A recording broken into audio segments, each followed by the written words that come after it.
Azi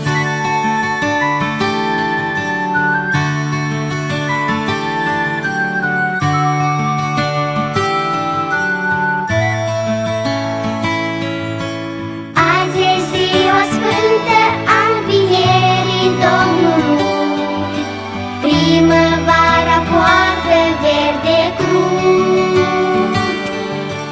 Oamenii zâmbesc privind spre volta cerului, din înalturi îngeri se aud.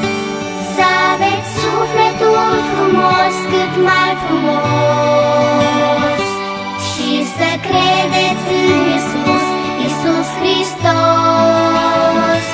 Din iubire a primit costul ce i-a fost menit, așa că iubiți-vă mult și să aveți Paști fericiți.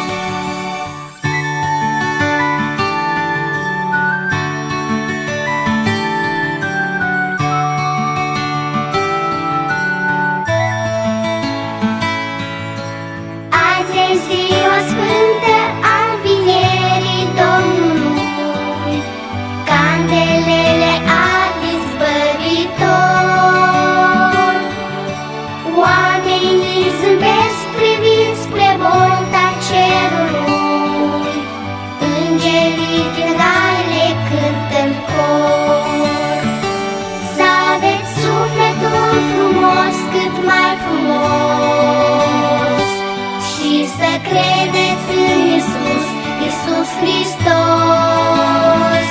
Din iubire a primit costul ce i-a fost menit, așa că iubiți-vă mult și să aveți Paști fericiți.